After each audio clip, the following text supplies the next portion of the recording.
Hi guys, welcome back to my channel. I can't remember the last time that I've been like super excited about a launch until now. So you probably know, maybe you don't, but the new Star Wars movie just came out. So anyway, I picked up a eyeshadow palette from MCGRATH. She came out with an entire collection based on Star Wars, which is like super cool. I guess we'll just get right into it. So she came out with two 6-pan palettes, which is what I have, and then she came out with a bigger palette. This palette is the Dark Galaxy palette. It has a stormtrooper on it because the stormtroopers are controlled by the dark side. I love this packaging.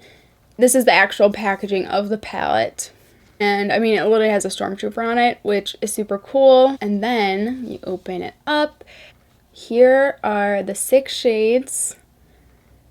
I cannot wait to play with this.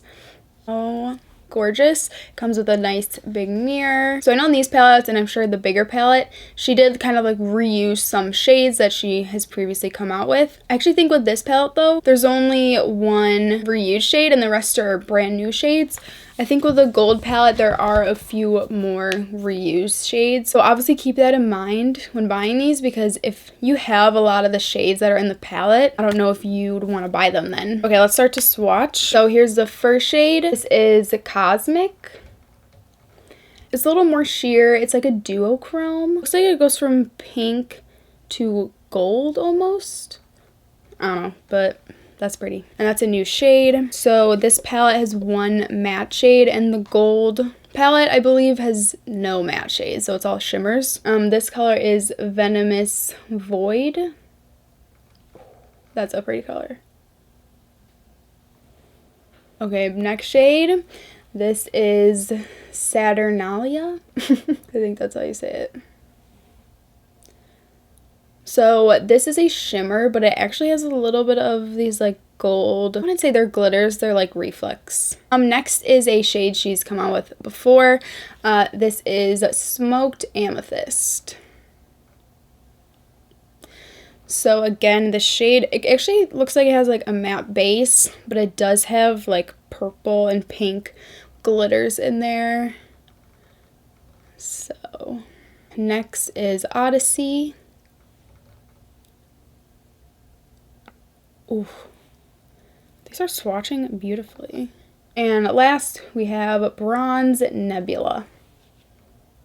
So there are all of the shades. I also got a matching lip balm. This is her Lip Fetish lip balm, so it's like a glittery lip balm. So again, she stuck with the packaging, like the same colors. This is called Nude Astral. Ooh, okay. Pull up your hand and it's like, whoa. There's the glitter.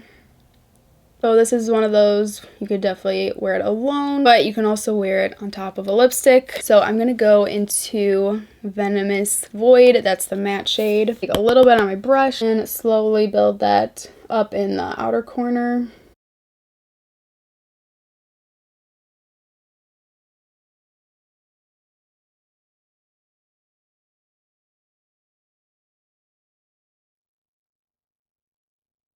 Okay, next I am going to go into Smoked Amethyst.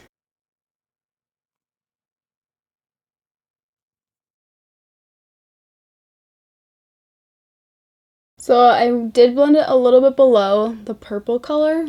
Okay, now for the lid shade. No, I'm debating between this one and this purple. I think I want to use this purple though. That's the shade Odyssey. I'm just going to use my finger for this one. Get it on the lid. And I'm just going to pat it on. And now I'm going to take Cosmic. I kind of want to put this on top of that shade a little bit just to see what it looks like. And I'm going to take that shade again for my inner corner. I don't know if you can see that well on camera, but it is there. But it's obviously not going to be like a bright pink inner corner. All right, and for the lower lash line, I want to go into Saturnalia.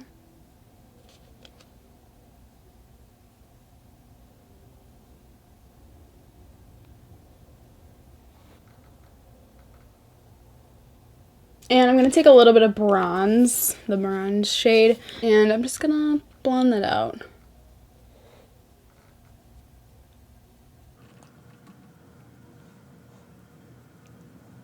And for my brow bone, I'm actually going to take this highlighter from Lunar Beauty. This is in the shade Mars, so it does have that like pinky undertone to it. I also put some of this on my cheeks. Okay, so I'm going to put some lashes on, and then this look will be all put together, and then I will try out the lipstick. I applied some lip liner, and now I want to go in. I'm going to go in with a MCGRATH lipstick first. This is the shade Valletta, so I'm just going to kind of dab this. It's actually a really pretty shade. Let's go into the lip balm. I'm very interested to see what this is going to look like. I'm getting some lipstick on here. So the glitters aren't showing up as well as they were like when I swatched them. Probably because I have a lipstick on. I feel like it added a little bit of something to my lips. Okay, so my final thoughts on the MCGRATH Star Wars collection. I really like it. It's super unique, which I think was a must, especially for Star Wars. I'm just comparing this collection to like a lot of other collabs that happen with movies, or like whether it's like a celebrity collection or like something like that. It has the potential to be super cool and like different from what the brand usually does, and a lot of times that's not the case. I love this palette. I mean, they have different finishes. Some are duochrome, some are more metallic, some have like sequins. It's just super cool and unique. I find that with at least the 6-pan eyeshadow palettes that MCGRATH comes out with, I don't feel like you can always do a look with just what she gives you. Again, it's also like 6 shades, so it's not that many. I think she likes to come out with different and unique textures rather than having a complete eye look in one palette. But her 12-pan eyeshadow palettes are pretty good in that case. You can obviously create more looks, and you could probably create a full look just using that palette. But I didn't buy this palette just to be able to like carry on with me and do a eyeshadow look from it. But these shadows are so unique and their textures are so cool that you could just throw these into a look you're using with another eyeshadow palette. And yeah, I think that's what makes MCGRATH a little bit different from other companies. This is cohesive. I don't think she really focuses on like, can they achieve a full look from this palette, because she wouldn't be able to put all unique shades. If she put in a brown transition shade or like a lighter highlighter shade in this, it would take away one of the other unique shades. So I appreciate the uniqueness of the palette. Obviously, I'm going to have to use it with other shadows, but that's fine with me because I think the colors themselves are super cool and unique. And the lip balm was nice. It does give your lips a really pretty like sheen, like almost in between a shimmer and a glitter, but it's not glittery. It's a nice lip balm. I don't think it's like absolutely necessary. As far as the collection as a whole, I think the gold palette was really pretty. The Decadence palette wasn't my favorite of her palettes, but it's just not totally like my taste of shades, but I felt like it did fit with the Star Wars theme. I wish she would have came out with like maybe lipstick shades. I feel like she could have really come out with some unique shades because these lip balms are already part of her collection. She just kind of put them in different packaging. She could have went a little bit more out there with this collection, but nonetheless, I still really like it and I think it's super cool. So that is the end of this review. Thanks for watching, and I will see you in the next one. Bye. Hi guys, welcome